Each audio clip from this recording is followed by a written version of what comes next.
네, 안녕하세요. 동갑노무사 박한울입니다. 최근에 계속 노무사 노무진 리뷰 컨텐츠로 인사를 드리고 있었는데 매번 리뷰만 할 수는 없으니까 오늘은 오랜만에 원래 하던 노가리 컨텐츠로 한번 썰을 좀 풀어보려고 하는데요. 오늘 썰의 주제는 모든 업계에서도 다 존재하겠지만 노무사 업계에서 존재하는 일종의 세대 갈등이라는 측면을 좀 다뤄보고자 합니다. 이 세대 갈등 이슈는 결국에는 앞쪽 기수 그리고 뒤쪽 기수라고 하는 기수 간의 이해관계가 다르기 때문에 발생하는 그런 부분들인데, 특히 제가 개업 노무사이니만큼 이 필드에서 개업을 한 사람들 기준으로 어떤 유형이 있는지, 만약에 해결 방법이 있다면 뭐가 있을지를 조금 고민해보는 시간을 가져봤으면 좋겠다라는 생각에서 오늘 영상을 찍게 됐습니다. 먼저 노무사 제도에 대해서 간단하게 설명을 드려야 될 것 같습니다. 제가 29기 노무사고요. 2020년도에 합격을 해서 2021년도 하반기에 수습을 마치고 이제 진짜 노무사로서 직무 개시를 한 그런 케이스입니다. 2020년 말부터 노무법인에 수습으로 입사를 했었으니까 횟수로는 6년 차가 됐는데, 올해 이제 2025년도에 시험을 봐서 내년에 이제 직무 개시를 하시게 되는 분들이 이제 34기가 되시는 거고요. 기수만 봐도 역사가 그렇게 길지 않다라는 것을 아마 충분히 느끼실 수 있을 겁니다. 이 노무사라는 제도 자체가 시행된 최초 연도가 1987년도입니다. 기존의 다른 세무사, 회계사 이런 행정부처에서 만든 전문 자격사 제도를 공인 노무사라는 이름으로 고용노동부에서 만든 거죠. 세무사가 이제 세법에 대한 업무를 처리를 하듯 고용노동 행정에 대한 부분을 이제 맡아서 주무부처인 고용노동부와 여러 가지 사건이 될 수도 있고 정부 정책 사업이 될 수도 있고 기타 여러 가지 권리 구제 내지 컨설팅 같은 사업들을 하는 그런 방향의 취지로 설계가 된 자격사 제도입니다. 기수를 한 3개 정도 뭉탱이를 쳐서 구분을 할 수 있을 거라고 저는 생각을 하는데요. 이건 좀 개인적인 의견입니다. 근데 이제 첫 번째는 한 자릿수 기수들이라고 합니다. 1987년도부터 진짜 오래되신 분들입니다. 은퇴 연령에 달하신 분들도 굉장히 많은데, 이분들은 스펙트럼이 약간 넓은 거를 감안을 하셔야 됩니다. 왜냐면 최초에는 지금처럼 매년 시험을 봤던 게 아니라 막 2년에 한 번씩 보고 그런 경우들도 꽤 많더라고요. 제가 다녔던 수습법인 그리고 개업하기 전까지 다녔던 법인 같은 경우에는 거기 대표 노무사님이 이제 8기이신데 수습 끝나자마자 개업을 하셨는데 그때가 한 2000년 전후였거든요. 그 법인도 거의 한 20년, 25년 다 된 그런 되게 오래된 법인인데, 그렇게만 따지면은 87년도 합격하신 분들이랑 굉장히 많은 차이가 나는 거잖아요. 진짜 노무사가 뭔지도 모르는 사람들을 설득해 가면서 어떻게 보면은 이 직업의 초석을 닦은 고생 많이 하신 분들이라는 생각이 들고, 조금 두루뭉실하게 묶일 수 있을 것 같은데, 저의 개인적인 생각으로는 두 자릿수 기수들부터 한 20기 초중반까지는 저는 하나로 묶인다라는 생각을 좀 하게 됩니다. 이게 제가 29기라서 그렇게 생각하는 걸 수도 있는데, 이분들 중에서 특히 저는 주변에 보면은 생각보다 이 10기 한 초중반대 기수 노무사님들을 생각보다 많이 뵙지는 못했어요. 그 이유는 저도 좀 궁금하긴 한데, 오히려 10기 후반대 20대 초반 기수 노무사님들이 진짜 필드에서 정말 많이 보이시거든요. 이분들이 또 하나의 이런 주력을 형성을 하고 있는 것 같고, 대략 한 8기, 9기? 그러니까 제가 딱 약간 디졸브 되는 그 선인 것 같은데, 그 뒤로 확 넘어가면 이제 어떤 차이가 생기느냐? 일단 지금 연차가 되게 낮은 사람들이기도 하고요. 1년에 합격을 하는 명수가 엄청나게 늘어나기 시작한, 본격적으로 노무사 제도가 수험으로서 되게 인기를 얻기 시작한 일종의 부모 세대인 거죠. 이제 세대 갈등이라는 게 그럼 어떤 방식으로 나타나느냐를 좀 생각을 해보면요, 제일 뚜렷한 거는 독점 과점이라는 측면입니다.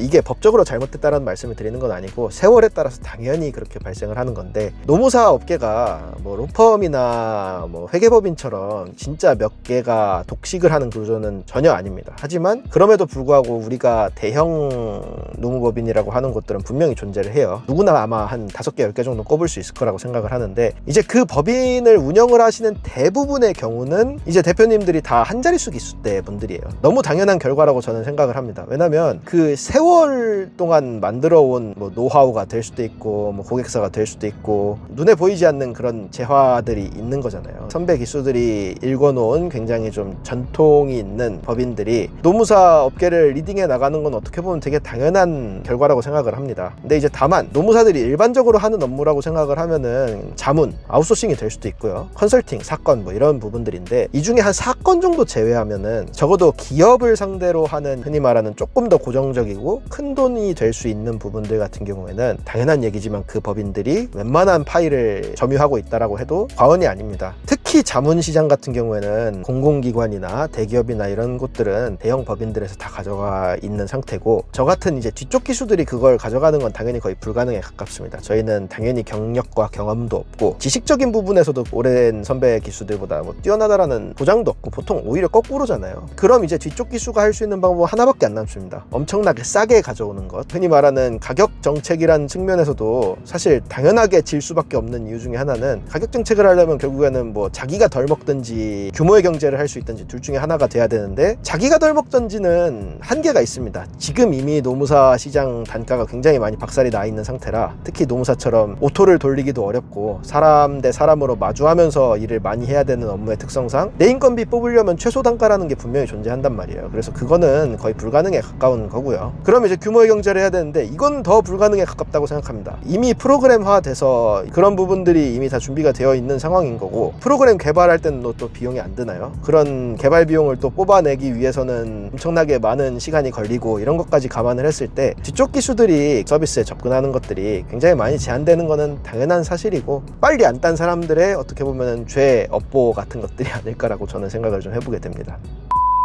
근데 이런 부분들을 이제 만회할 수 있는 타이밍이라는 건 또 분명히 존재하거든요. 제가 아까 이제 두 번째 묶음을 한 10기 정도부터 한 20기 중반으로 잡은 되게 큰 이유 중에 하나는요, 주변에 보면은 20기 초중반에 개업을 하신 분들, 그러니까 이제 한 10년 차 정도 되시는 분들 중에서 생각보다 법인이 엄청 잘 자리를 잡고 성장해서 규모 있게 하시는 분들이 퍼센트가 꽤 높습니다. 기회가 찾아왔을 때 굉장히 잘 잡으신 분들이라고 저는 생각을 해요. 우리나라 노동법이라는 이 시스템이 단장이 된 지가 그렇게 오래되지가 않았습니다. 제가 2013년도에 이제 4대 보험 들어가는 직장을 처음 다닌 사람인데, 그때만 해도 최저임금 4천 얼마일 때고 연차 쓴다고 하면은 연차 사유서 냈어야 되는 그런 시점이었어요. 그거 12년 전입니다. 그래봐야. 그 시점만 해도 노동법에 대해서 사람들이 기본적으로 거의 관심이 없었는데, 2018년도부터 20년 정도까지가 이 노동 관련된 법령에서의 대폭 엄청난 혁명 같은 일들이 많이 발생을 하던 시기였습니다. 조금 구체적으로 말씀을 드리면, 노동법의 가장 위쪽 법령이라고 할 수 있는 근로기준법이 개정이 됐습니다. 개정된 법령이 막 시행이 되기 시작하면서, 그때 시행됐던 법령이 어떤 내용을 담고 있었냐라고 하면은, 우리가 지금 너무나도 익숙해서 잘 알고 있는 52시간제라고 하는 근로시간 규율에 대한 부분이 핵심이 되는 게 그 2018년도였습니다. 사실 그 전까지는 우리나라에서 웬만한 기업들이 주 68시간을 기준으로 근무를 했습니다. 왜냐면 그 전까지는 주말 근무 따로 쳐가지고 뭐 해석도 되게 유연하게 했고요. 그리고 근로시간에 대한 그렇게 엄청나게 이슈가 되기 전이라서, 통계 보면은 막 뭐 OECD 근로시간 몇 위, 뭐 1위, 2위 뭐 이런 얘기 나올 때가 딱 그 시점이거든요. 엄청나게 기업의 수요가 몰릴 수밖에 없는 그런 시즌이었습니다. 어쨌든 나라에서 단계적으로 작은 기업들에 대해서도 5인 이상이면 다 적용을 하겠다고 했고, 실제로 진행을 하고 있는 상황에서 국가적으로도 굉장히 많은 지원 사업들 같은 것도 펼쳤었고, 뭐 지원 사업을 받을 수 있는 작은 기업들은 국가 뭐 정책적 컨설팅을 받은 경우들도 많았고, 대기업에서는 이제 그것도 모자라니까 여러 가지 이제 유연 근로시간제들, 뭐 탄력적 근로, 선택적 근로, 시차 출퇴근제, 뭐 재택 근로, 이런 게 엄청 막 발달을 하기 시작한 시대였고, 마침 또 이제 그런 탄력을 받게 된 게 2020년도에 코로나가 발생을 하면서 일하는 방식이 그 사이에 엄청나게 많이 바뀌었습니다. 그래서 결국 그게 어떤 의미냐? 노무사한테는 다 돈입니다. 시장이 엄청나게 커진 발단이 된 사건이었습니다. 이렇게 말씀을 드렸다라고 해서 그 기수분들이 뭐 날로 먹었다라고 생각하는 거 당연히 아닙니다. 왜냐면 저도 이제 개업을 해본 노무사 아닙니까? 모든 분들이 그 기회를 다 잡으시진 못했을 거예요. 미리 준비가 되어 있고 이제 시세도 되게 밝고 이런 분들이 딱 그 타이밍을 정말 잘 잡아서 성공을 하신 거라고 생각을 하는데, 과로도 엄청 하셨을 겁니다. 그때는 뭐 수요가 어마어마했을 거라서 아마 뭐 큰 법인들만으로도 이제 어려우니까 개인 내지는 굉장히 소규모 법인들까지도 고생을 많이 하셨을 거라고 생각을 해요. 물론 고생은 곧 수입으로 돌아옵니다만은. 비슷한 시점에 산업안전보건법도 전면 개정이 됩니다. 그래서 그때 되게 많이 바뀌었어요. 뭐 2019년부터 시작해서, 그리고 거기에 이제 마침표를 찍는 수준인 중대재해처벌법이 막 시행이 되면서, 중대재해처벌법 이슈는 이제 2021년도가 거의 피크였던 것 같은데, 그때가 이제 제가 수습을 막 진행을 하고 이제 정규 노무사로 전환이 돼서 일을 하고 있었던 딱 그 시점입니다. 저희 법인에서도 공공기관을 포함해서 중대재해처벌법에 대한 컴플라이언스 진단이라고 하는데, 있는데, 쉽게 말해서 이제 위법사항이 있는지 같은 것들을 체크를 하고 그럼 뭘 개선해야 되냐라는 이런 컨설팅을 진행을 했었어요. 그러니까 1년차도 투입을 해야 될 정도로 수요가 많았던 겁니다. 훨씬 더 부가가치가 높은 일들을 접근할 수 있었던 그 기수가, 이제 제 기수가 이제 한참 개업을 많이 하고 개업 노무사로서 이제 조금 자기 능력을 발휘할 수 있는 시점인데, 그게 딱 한 5년차 6년차라고 치면은 대충 한 20기 초중반 기수, 그리고 조금 수완 좋으셨던 분들은 한 26, 7기 분들까지도 주변에 보면은 이제 딱 개업을 해서 그 시기를 잘 흐름을 탑승을 하신 분들이 대표적인 케이스가 아닐까라고 저는 생각을 해보게 됩니다. 그 이후로는 사실 노동법에 대한 그렇게 큰 개정이 많지 않았습니다. 그나마 최근에 모성보호 관련된 쪽이죠. 우리나라가 워낙 애를 안 낳고, 저도 그런 열풍에 어떻게 보면 좀 본의 아니게 일조를 하고 있는 사람이긴 하지만, 뭐 사회 전 분야에 문제가 생기지만 노동이라는 측면에서 진짜 어마어마한 파급력이 있는데, 이제 그런 부분들 때문에 일가정 양립이라는 키워드를 가지고 정부에서 굉장히 많은 사업을 하고, 육아휴직을 포함해서요. 그리고 실제로도 법도 바뀌고 이러고 있는 상황인데, 조금 애석하게도 남녀고용평등법 개정 같은 경우에는 노무사의 벌이와는 거의 연관이 많이 되지는 않습니다. 왜냐면 이거를 노무사가 뭐 대리로 신청을 해주고 이럴 수 있는 성질의 것들이 아니라서 직접적인 수입으로 연관되지 않는다라는 점이 조금 뭐 업계로서는 좀 아쉬울 수 있는 부분이라고 말씀을 드리게 돼요. 물론 이제 그만큼 관심이 생긴 기업들이 자문을 요청할 가능성이 높아지는 것도 있지만, 현실적으로 이것 때문에 잘 안 하시고요. 그리고 이거는 솔직히 요즘 매뉴얼이나 이런 것도 워낙 잘 나와서 인터넷에 치거나 GPT한테만 물어봐도 엄청 잘 알려주는 부분이라서, 이제 타이밍을 놓쳤던 기수들 같은 경우는 이제 물론 다음 타이밍이 오겠지만은, 현재로서는 개업을 했을 때 부가가치를 확실히 내 어떤 키 업무를 가지고 일을 하기에 굉장히 어려움이 많다. 그 세대 갈등의 되게 대표적인 예시로 좀 꼽힐 수 있을 것 같습니다. 그나마 이제 직장 내 괴롭힘 건이 2019년도부터 이제 법제화가 되면서 괴롭힘 성희롱에 대한 조사 같은 것들이 저희 기수들, 이제 29기가 되게 과도기적인 기수인데 저희 기수 때 딱 즈음에서 만들어지다 보니까 되게 많이 하고 있는 상황인 것 같습니다. 뭐 이런 게 해결 방법이 있냐라는 생각을 좀 개인적으로는 하게 되는데요. 왜냐면 이거는 뭐 개인이 노력해서 할 수 있는 그런 건 아니니까. 근데 어쨌든 저도 개업한 지 만 2년이 된 사람으로서 정말 수많은 시행착오를 거치고, 주변에 비슷한 시기에 개업한 이제 주니어급 노무사들끼리도 참 많은 이제 생각을 공유하게 되는 상황인데, 그럴 때마다 느끼는 거는 역시 평소에 얼마나 준비를 해놓고 있느냐가 진짜 핵심이 되는 것 같습니다. 시대가 이렇게 바뀐다라고 해서 모든 노무사들이 득보는 건 아닙니다. 뭐 이런 얘기도 있잖아요. 사람한테는 3번의 기회가 오는데 그럼 그 기회를 잡기 위해서 노력을 해야 된다는 얘기처럼, 이제 노무사들도 오늘 제가 좀 비교적 이른 시간에 퇴근을 하는 것처럼 대학원 가려고 자기 시간을 희생해서 추가적인 공부를 하시는 분들, 그리고 뭐 자격증을 새로 따시는 분들, 자체적으로 막 스터디도 막 하고 그래요. 막 이렇게 노력을 하는 이유는 언젠가 아무도 생각 못할 때 딱 찾아올 수 있는 시점에 기회를 잡을 수 있도록 미리미리 실력을 갈고 닦는, 살아남기 위한 방책이라고 생각이 돼요. 처음 수습조 배정받고 그러면은 자기들끼리 술 먹으면서 난 진짜 더 이상 공부 안 할 거야 라고 했던 친구들 지금 다 대학원 다니고 있거든요. 법률은 살아 움직이는 약간 생물 같은 존재예요. 그래서 정권에 따라서도 바뀔 수 있고요, 사람들의 의식 수준에 따라서도 바뀔 수 있고, 그런 게 없더라도 계속 바뀌는 거기 때문에 이 업데이트가 잘 돼야 된다는 점에서는 평생 공부하실 각오 하셔야 됩니다.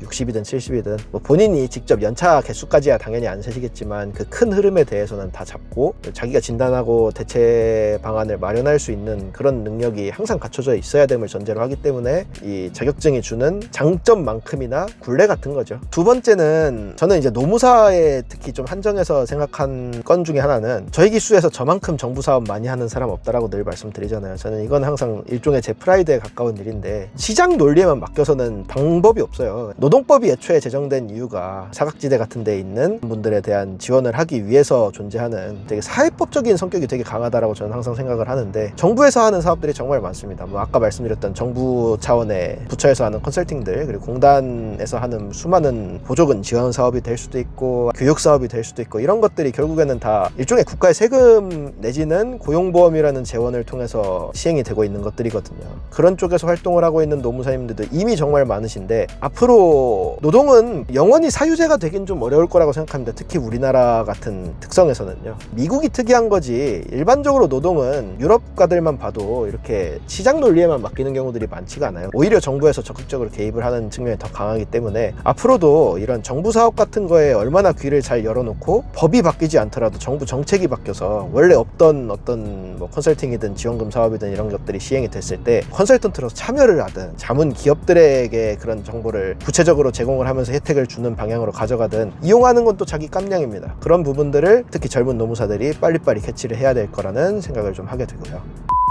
최근에 이제 정권이 또 바뀌면서 5인 미만 사업장에 대한 근로기준법 전면 적용이라는 아젠다가 또 키워드가 되고 있습니다. 자문활동을 하면서도 느꼈던 게 사실 이게 최초 나왔던 거는 한참 됐는데 약간 본격적으로 또 얘기를 나오기 시작했던 게 이제 또 전임 고용노동부 장관이자 뭐 최근까지 이제 후보자로서도 활동을 하셨던 김문수 장관 때 그분이 오히려 이 얘기를 꺼내는 거에 있어서 되게 놀랬거든요. 흔히 말하는 보수 정권에서 할 만한 얘기는 아니지 않나라는 생각을 하면서도 이제 새로 바뀐 정부에서도 뭐 전면까지는 아니더라도 확대해서 적용을 하겠다라는 그 취지 자체에는 거의 꽤 많은 공감을 이끌어낸 상황이라고 저는 생각을 합니다. 그래서 구체적인 방식이 어떻게 될지 모르겠지만 돈 관련된 쪽보다는 그 외의 부분들이 적용이 되지 않을까 싶어요. 예를 들어서 뭐 근로시간 같은 경우 지금도 5인 미만 사업장은 여전히 주 52시간제 적용 안 되고 있는데 뭐 이런 부분들이 들어간다든지 아니면은 직장 내 괴롭힘 같은 것들 적용 안 되고 있는 이런 부분들이 아마 위주로 좀 적용이 되지 않을까. 왜냐면 이제 뭐 가산수당 1.5배 이런 것들은 이제 안 그래도 영세 자영업자 죽겠다라는 실제 통계도 나오고 있는 상황에서 바로 적용하는 거는 이제 정치적인 어려움이 있을 거라고 좀 봐서요. 저는 그런 부분들까지 좀 생각을 해봤을 때 저는 어떤 방식으로든 최근 개업한 노무사들이 조만간 한 번에 또 기회를 잡을 수 있는 좋은 타이밍이 아닐까라는 생각이 듭니다. 단시간에 컨설팅으로 끝날 만한 일도 개인적으로는 아니라고 생각을 합니다. 2018년도 노동법 개정 52시간제가 7년이 지난 지금 시점까지도 사실 100% 지켜지는 상황은 또 아닌 거잖아요. 그래서 근로시간에 대한 부분은 아마 계속 들여다보는 대기업적인 수요가 될 수 있을 거라고 저는 생각을 하고요. 한편으로는 뭐 최근에 뭐 ESG 뭐 공시의무 뭐 이런 것도 있었지만 그쪽은 약간 좀 사그러든 것 같고 그 외에도 이제 산업안전 관련된 부분 뭐 직무 스트레스 관련된 최근 노무진화에서도 다뤘던 그런 부분들은 앞으로 강화가 되면 됐지 그게 약화될 수는 없거든요. 사람의 인명과 관련된 그런 문제이기 때문에 아마 그런 부분들 위주로 이제 많이 적용이 되면은 또 노무사 직업이 수요를 맞이할 수 있는 타이밍이 오지 않을까라고 개업한 노무사의 입장에서는 희망 회로를 좀 돌려보면서